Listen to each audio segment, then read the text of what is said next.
begin. I'm Mark Baker, and I would like to begin firstly, even though we're talking not in a real place, but through a computer in a digital world, I want to acknowledge the traditional owners of this land, and particularly the Wurundjeri of the Kulin Nation and their leaders emerging past and future. But today we're here to have a conversation with one of the great icons of Israel. And it's very difficult to pigeonhole Aleph Beit Yehoshua in any particular way. Aleph Beit Yehoshua, Mr. Yehoshua, goes by many names. The Beit is a nickname that I won't use in that familiar way, but is Bully, and I know to your friends you're known by that name. The Aleph is Avraham, and Mr. Yehoshua. It's our great honor to be able to welcome someone of your stature. Aleph Beit Yehoshua has written numerous books, at least 11 novels, and I think I've got almost every one of them here, and I don't want to take up the whole hour, but I've just pulled a few off the shelves. But obviously, a very well known for Mr. Money, A Journey to the End of the Millennium, A Woman in Jerusalem, The Lover, a late divorce, and your most recent book, which I've just completed reading and has been lauded by, deservedly by reviews, isn't yet available by your publisher, Hachette, in Australia. But it was available to download. So you can see it here on my Kindle, and I'm not sure if you're seeing it in reverse, but it's called The Tunnel. What's the Hebrew title of it in Hebrew? Amin Tunnel. Amin Hara.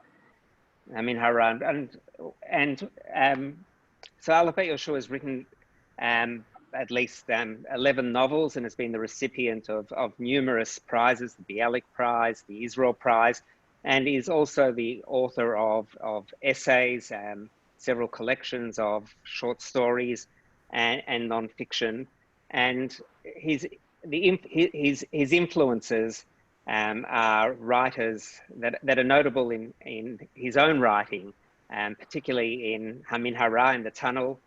Franz Kafka, there's definitely a Kafkaesque element to it. The great Israeli writer Shai Agnon, for whom language was very important. William Faulkner, and Harold Bloom once named you in the New York Times as one of your books, A Late Divorce, belonging in the Western canon of literature. But Mr. Yehoshua is also known for his polemical writings and activities and journalism.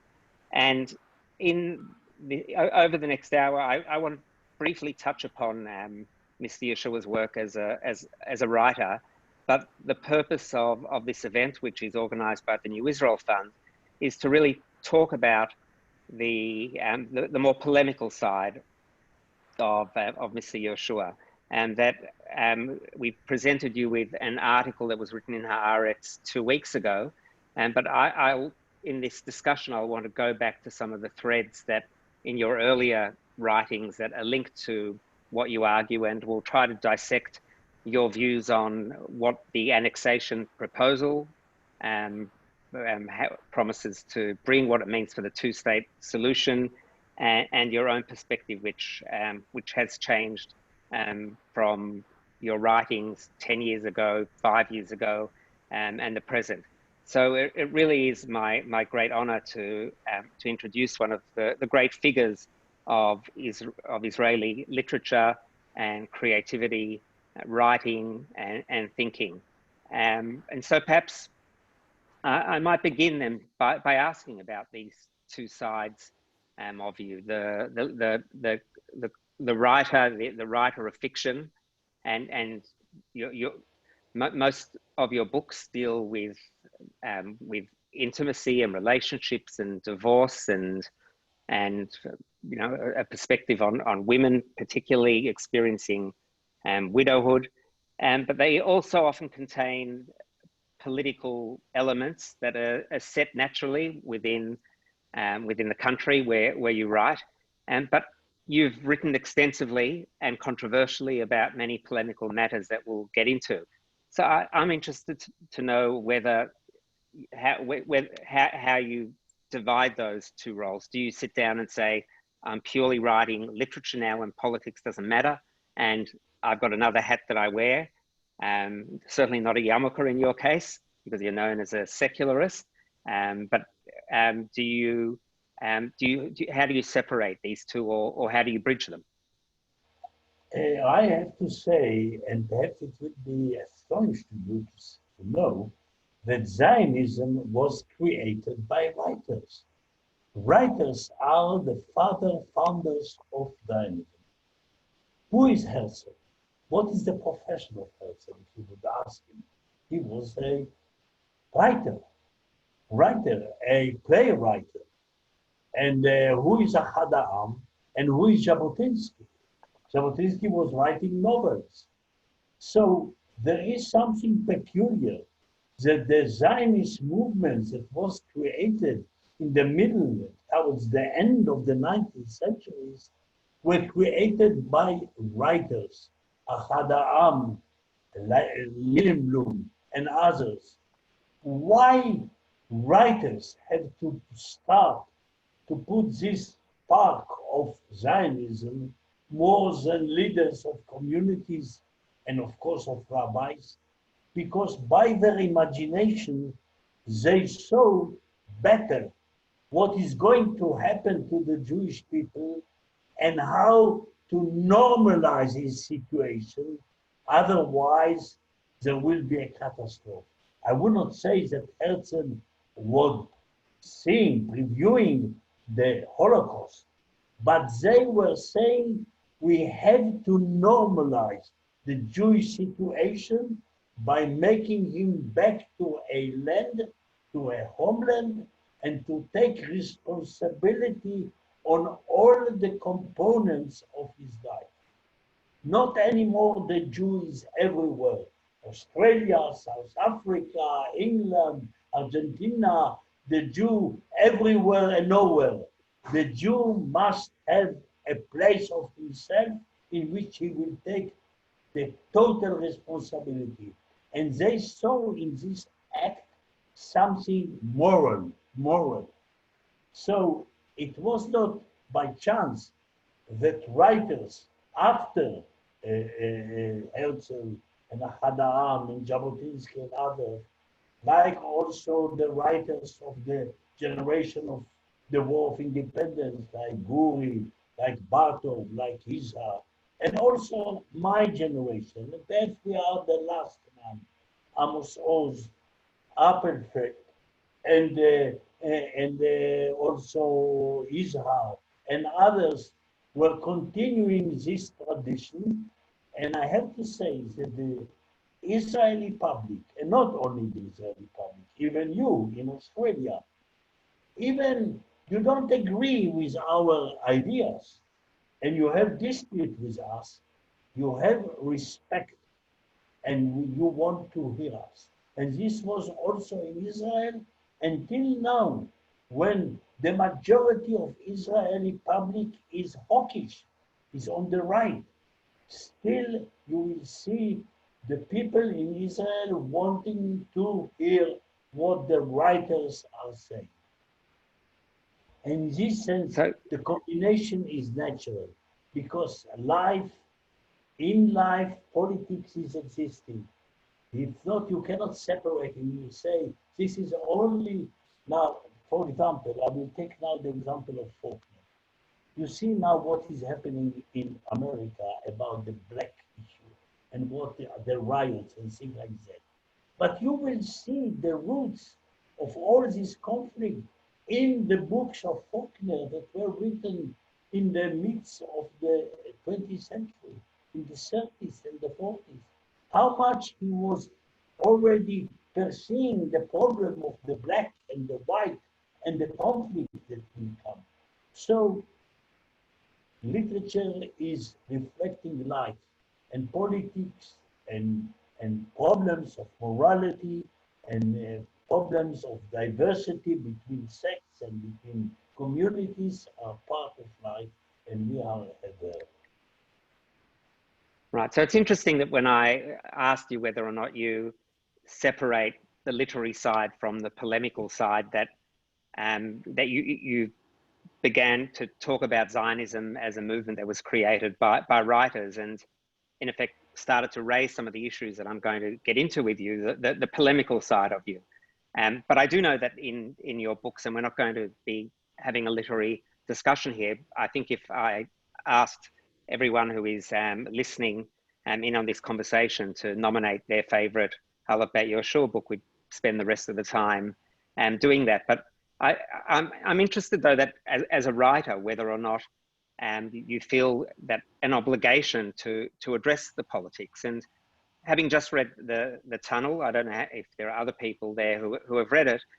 There are one or two things that that struck me in the story, because in many of the reviews that you talk about it being based on a personal friend who has dementia, or who is in the early stages of dementia, and the book is describing somebody in older age who has dementia, who so it's a very personal story on that level. But there is an element, as I was reading it, and it does become more political, because it's about that person trying to save his mind from forgetting by returning to his work and building a tunnel, and there's a Palestinian family under. So the minute you've got a Palestinian family in tunnels, we're talking politics. But I was interested in this whole notion of forgetfulness, and that's a theme in a tunnel. It isn't just the natural the natural experience of dementia, but in your book there are numerous lines that that's struck out, that he even enjoyed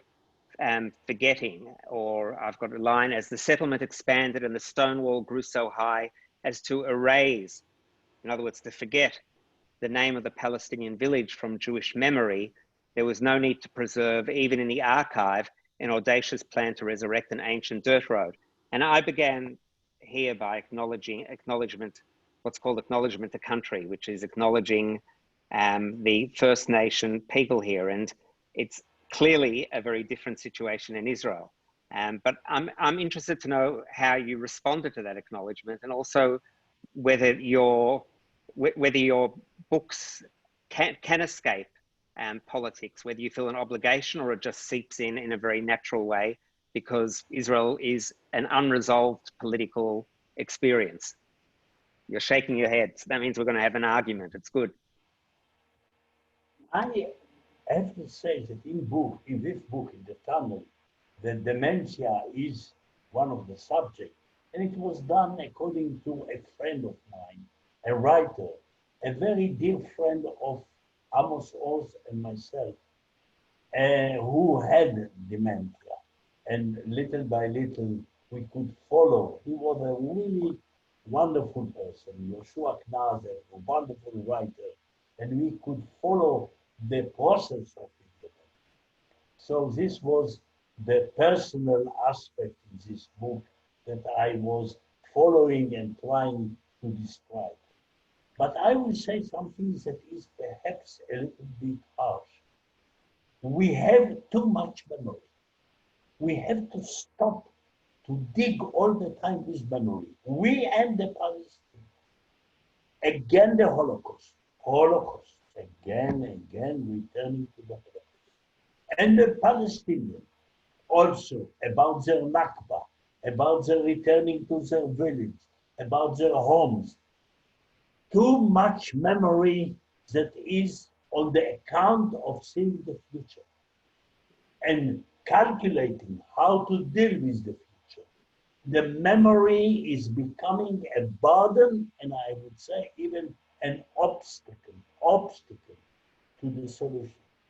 And this is one of the reasons why the Israeli-Palestinian conflict is one of the longest conflicts in modern history, longest conflict. It's a conflict already of 150 years that is invested all the time. So many leaders of countries, so many envoys from the United Nations, so many Kerry, the foreign minister of Obama, was saying that 60% of his journey when he was a foreign minister of United States was to Israel and to the Palestinians.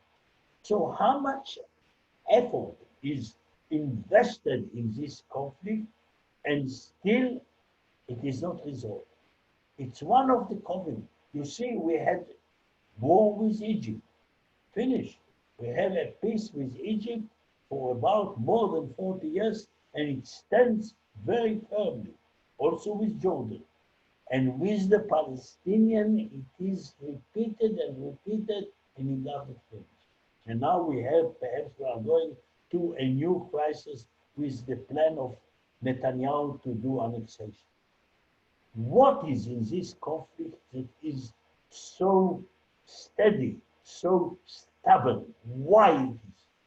And I want just to give the key why it is so stubborn.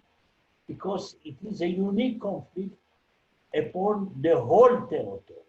There are conflicts between countries about a piece of territory.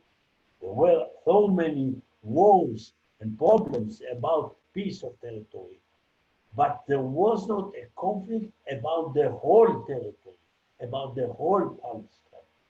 And there is also the problem that the Jews don't understand what is homeland.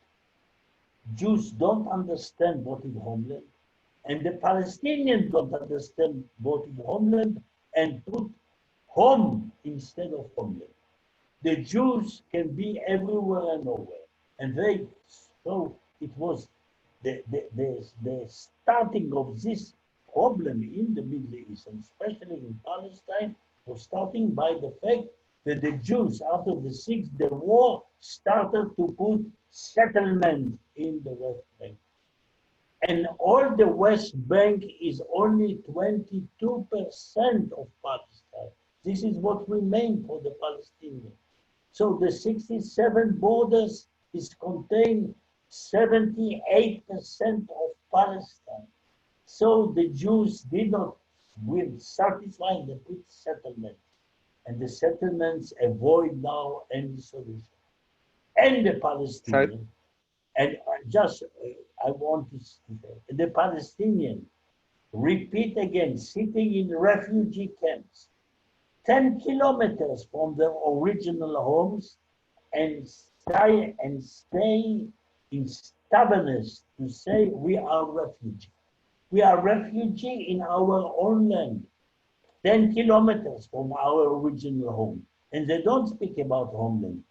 People in Gaza want to return home, but where is their home? 10 kilometers from Gaza.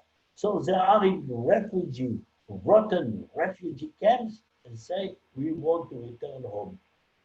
So right. in this so sense, I think if I want to give us the opportunity to go through slowly your proposal for what you call an alternative to the two-state solution. But before I do that, you've raised some issues, and it goes to the heart of, I think, many of the arguments that you have held on to for a long time. So while you've shifted from your belief in the possibility of a two-state solution and offered a proposal that we'll look at, your views still reflect writings that go back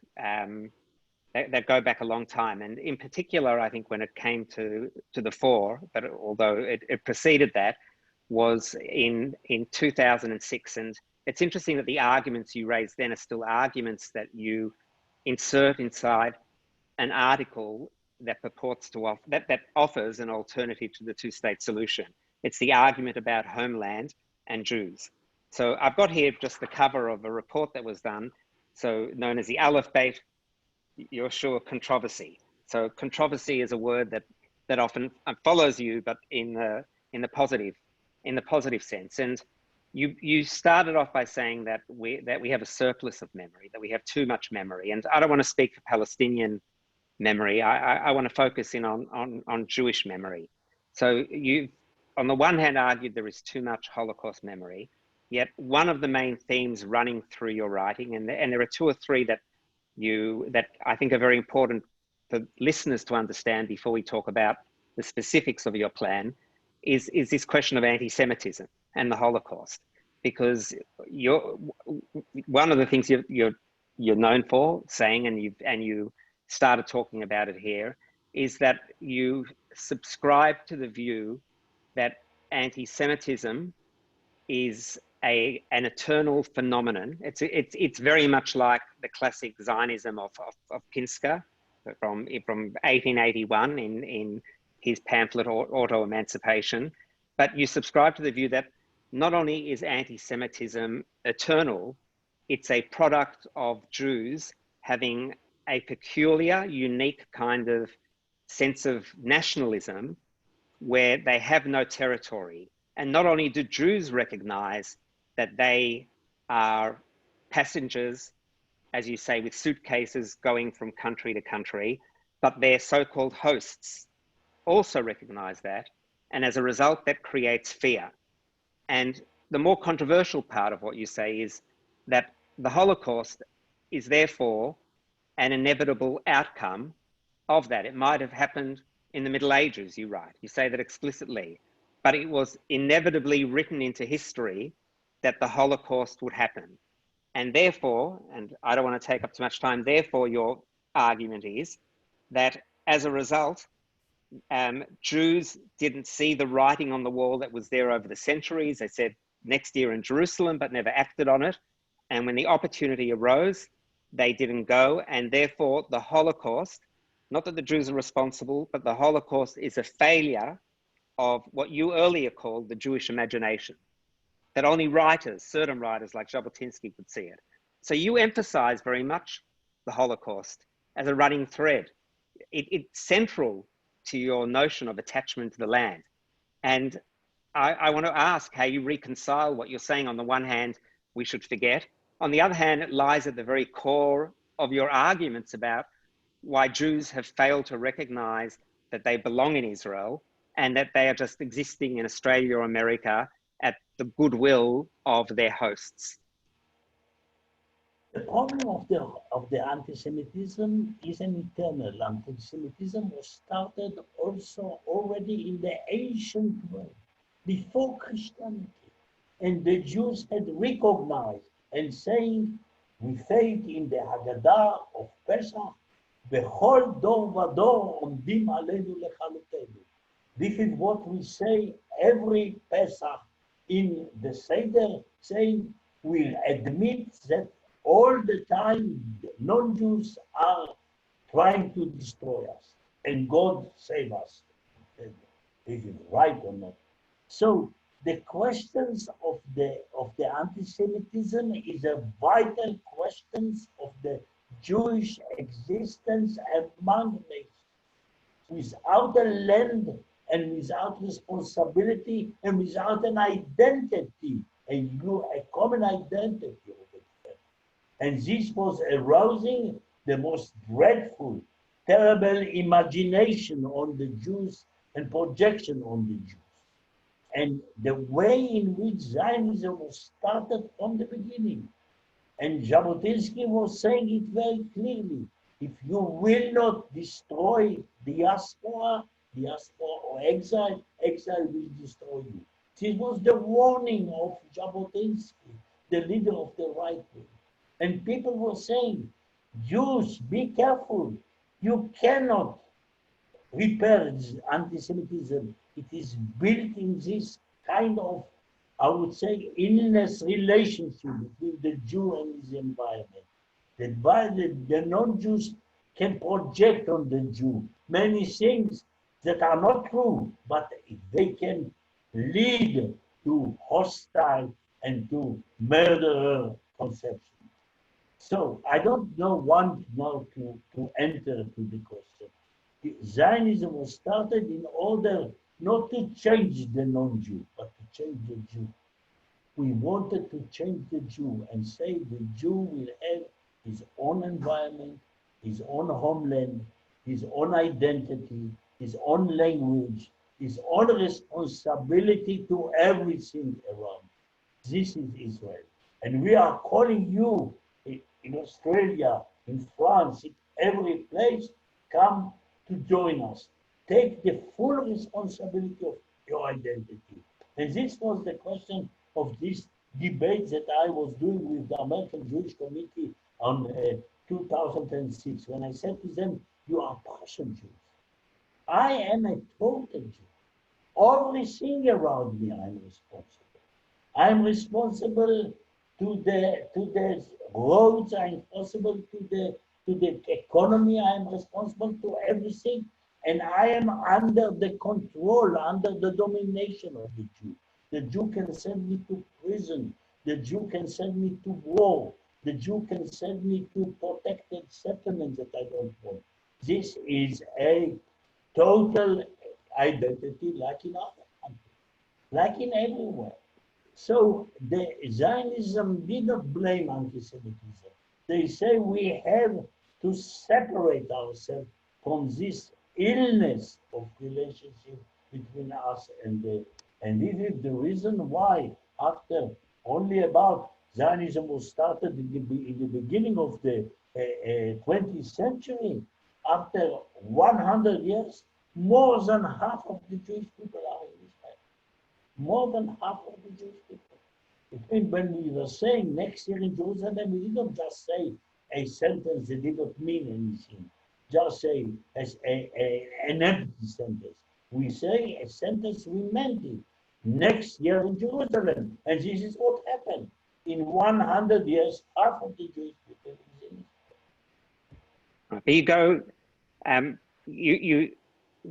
You continue that argument and Yes, say that but therefore therefore Jews, and you're talking to people far away in Australia, and I imagine there are American Jews and French Jews, but you talk about exile, the condition of exile, and Jewish identity in exile as a neurotic condition, and that the Jews are carrying their identity as jackets and not in their skin.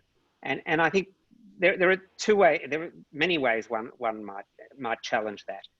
You imply that, you know, as Australians, that we're not that you don't conceive of the notion of other forms of national identity. So I'm not undermining the Zionist project that I'm strongly supportive of, but I don't think that one necessarily needs to resort to the strategy, as you do, of shlilat hagola, of negation of the diaspora. That language that calls Jews in a diaspora neurotic and partial Jews doesn't recognize that there are other forms of other national formations based on civic nationalism, which in some ways can lead to less neurotic identities. And so one of the questions I want to put to you is that now that next year in Jerusalem has been fulfilled, how is Jerusalem faring? Is when you say you are every day fulfilling your Jewishness through building a country, today that country is built, you might say, and I think you've used this word, you've used the word on social apartheid, so on a kind of pathological neurosis that doesn't recognize, you do, but that doesn't recognize the dehumanization of a people, the consequences of occupation, that this slogan of one united Jerusalem is a myth. And so the next year in Jerusalem, while you're in Jerusalem, perhaps is a new kind of neurosis that Israelis need to, perhaps, if you can preach to me, I'm trying to challenge you, perhaps can also take responsibility for. We have, of course, problems, but many countries and many people had problems in their history. And we have now problems because the questions of the West Bank, in which there are 2 million Palestinians who don't have civil rights. This is the problem. This is the problem. And because we cannot separate anymore because of the settlement, because we cannot evacuate the settlement. And what we need, if there was now 1.5 million Jews coming from the diaspora to Israel, we could immediately give also citizenship to the Palestinian inside the West Bank and make them equal and abolish the apartheid. So it depends also on you. It's mean you want to abolish apartheid in Israel, come and join us. Why we don't give them citizenship? I am not afraid, but we can give them citizenship, and not afraid that immediately all the Jewish character of Israel will disappear. No, we have 2 million Israeli Palestinians inside Israel of the Green Line, and they are citizens, and the two communities are living together, and we can be proud. They can be proud, and we can be proud that after 70 years of living together, 2 million Israeli Palestinians are living inside Israel, and they have citizenship. And now in the time of the corona, it was amazing to see that 30% or 40% of the medical staff in the corona period were Palestinian, Israeli Palestinians. And we were treating the Palestinians, the Palestinians were treating us. And this is in the tunnel, the place in which the most intimate relationship between Israeli Jews and Palestinians is in hospital, in the hospital. And this is, and now, what can I ask? If you would come to Israel and be, and I would say, avoid the fear that demographically the Palestinians will overrule us. We could give the citizenship, and we can avoid the apartheid. And this so let's say, so Mr. Yehoshua, because of time, I'd like to focus on your article, which is the alternative to the two-state solution, because it is about citizenship, and it's about you coming to the realization, which you can perhaps say something about, that you subscribe to the two-state solution for a long time, and this is where you've changed. So you are basing your arguments on reality, on the reality that you see. So I can probably assure you that for whatever complicated reasons, most Jews who are watching this and who are Zionists and strongly pro-Israel and are in very much that Israel is very much, whatever it means, part of their Jewish identity, that at the same time, most are not going to be coming. So we're not going to be the solution to what you call the demographic problem. So if we're going to be real, you've offered a real alternative. So if you could perhaps explain, if we could go straight to that idea of what you've called an Israeli-Palestinian federation. I'm interested to hear why federation, not confederation, or if that's just semantics. But if you could explain the essence of what that means and why you think that is more real than a two-state solution, or for that matter, a binational state.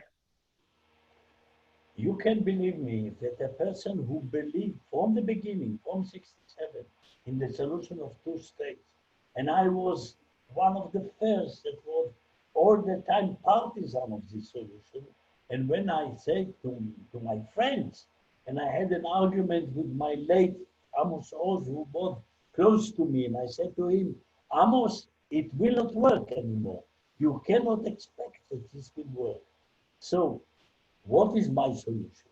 My solution is based upon the good experience of 70 years with the Israeli-Palestinian in Israel. I don't know if you know that the Supreme Judge, George Kara, a Palestinian Christian Israeli, was sentenced our president to 7 years of prison, and nobody was saying nothing. That there is a Druze who is a colonel, who is the commander of a battalion in the army. That there are Arabs, Palestinians who are directors of hospitals and institutions, and they are everywhere. So why not put them inside? And this is what they want. And if you ask the Palestinians what they want, they don't want a state. And of course, not the miserable state that Trump is now offering them, a pieces of Bantustan. Bantustan, what Trump, you know that you saw the map of Trump. No, they don't want, they didn't even respond to it. They want rights. They want equal rights. And in Jerusalem, 300,000 Palestinians have a residency, not citizenship, but they can acquire citizenship. And you can say that the Jewish identity of Jerusalem did not decrease, but on the contrary, had increased. Had increased. So, what is the question?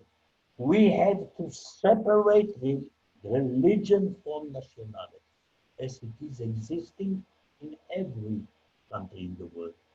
In every country in the world, nationality and religion are separated. The Jews are enjoying the fact they are living in Christian worlds. They can be prime minister. They can be also judges. They take every good position, and they don't have to convert themselves to Christianity in order to be equal member of the people. This is in France, in England, in Australia, and everywhere. So the separation of nationality from religion is a key to put Israel as a normal country. But even when you say that there should be a separation of religion from nationality, the way you will describe what you Israeli-Palestinians are, you will describe them as citizens, but that they can't express Israeliness. In other words, they can't wear on their skin what you think is essential to what Israeliness means. So you're adopting and interpreting Zionism in one particular way of understanding a state. And my question to you, before we talk about the essence of the federation, is aren't you in a sense turning 20% of your citizens into the very thing you've criticized Jews for doing in the diaspora, when there are other models that you've referred to where, here in Australia, for example, where Australian Jews, there's not multiculturalism has allowed for a plurality of identities where we can express our Judaism, not as controllers of the state, but is that the most desirable way to laud the Palestinian doctors and judges, but not to classify them as Israeli and to reformulate how identity is understood in Israel? But as an Australian Jew, you are totally participating in all the major Australian ideas and shaping of identity of Australia.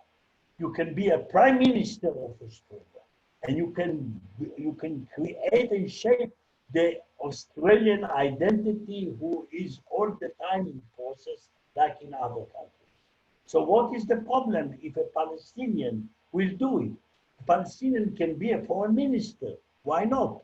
He can be a foreign minister in Israel, and he will be representing Israel or the federation, you can call it federation. All this is only thinking.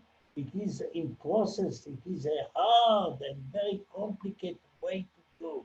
But if we want to get out from the apartheid cancer, it is a cancer. And this cancer is now contaminating also the Israeli society. So we have to go out of it. It is a long way. It is a difficult way. So what is the federation?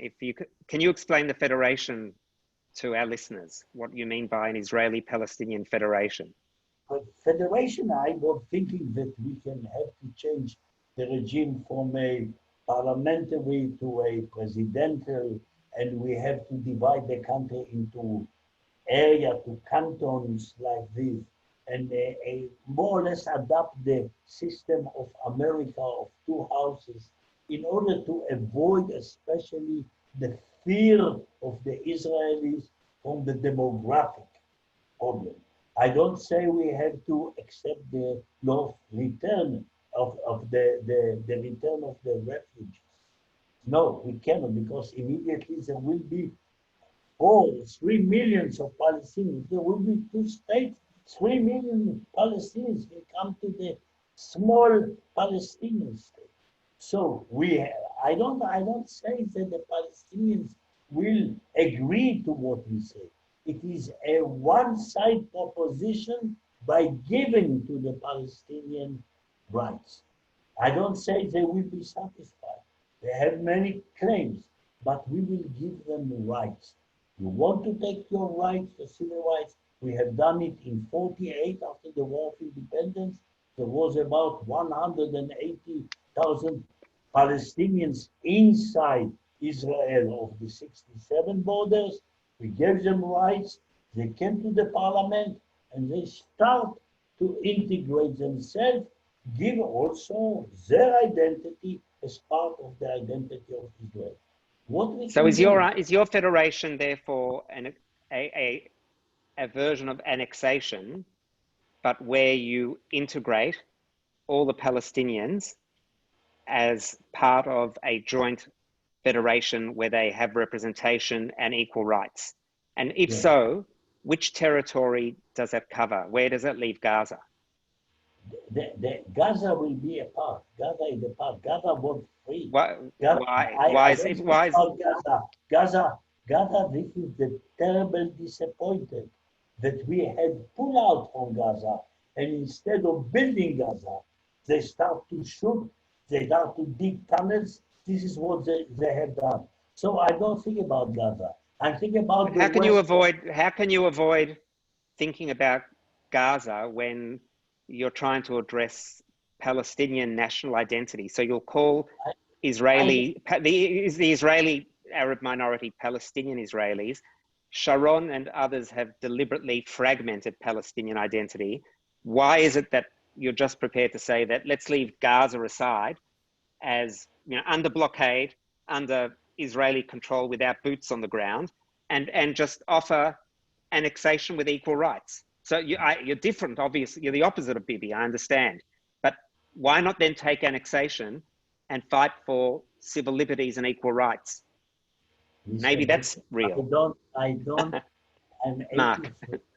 I don't solve all the problems. There will be a lot of problems. I have now, like cancer. I have a cancer. You have a cancer. I had a cancer just 3 months ago, and I had an operation. And the people, people dealt with my cancer, and they say, we don't make you healthy. We just deal with the cancer. The cancer today is apartheid in the West Bank. This is it's not in Gaza. Gaza, they are free. They could build in Gaza. They could have a lot of support from the Arab countries to do for Gaza and Singapore. But Israel controls Gaza. They have a population registry. We don't control Gaza. Then why does Israel have a population registry? Why do they have checkpoints there still? We don't, excuse me, we don't control Gaza. Gaza has a free passage to Egypt. They could, if they would if they would avoid throwing missiles and digging tunnels and building, nobody would touch them. On the contrary, you know that till now there are workers that are coming from Gaza Strip to work in Israel. There are also medical problems, but they are free. They have defeated us, like Vietnam to America. We run away from Gaza without any agreement, and they could do whatever they wanted. Now they could build, but they are throwing very young people to the fence and saying, Auda, what is Auda? Return back. Where you want to return back? To their homes. Where is your home? 10 kilometers from Gaza. And this is the reason why they are throwing their youngsters to die and to do all these things. So don't speak about Gaza, because Gaza was the big disappointment of the peace movement that was saying we will pull out from Gaza and then pull out from the West Bank, and perhaps it will work. The problem is the West Bank. The problem is the questions of the settlement. The problem, there is cooperation between the military forces of the Palestinian and the Israeli army. But we have to stop the questions of the settlements taking Palestinian land and putting the situation that there is an Israeli here, 10 meters aside there is a Palestinian. This man has full rights and this man has no rights at all. So this So I don't understand why you still don't support why the two-state solution would be harder to achieve than you have to then you're right. Then you're right. I understand that writers have dreams, but I firstly I don't think Gaza, like I could quote you back from the tunnel, will let you forget Gaza. But putting that aside, why as difficult as the two-state solution is, and if you're talking about creating districts, why not simply go support the two-state solution and stop settlements and say that the Palestinians in Israel are a minority within Israel and the Jews within Palestine will be a minority there. You can say they won't be able to wear their real skin in that Palestinian state. I suggested this exactly about 10 years ago. I spoke about the Jewish minority inside the West Bank, in the Palestinian state. I was proposing this, I proposing that, but there are already about 400,000 Jews, and the most extreme Jews, and the most hawkish Jews in the Palestinian territory, and this, we cannot evacuate them.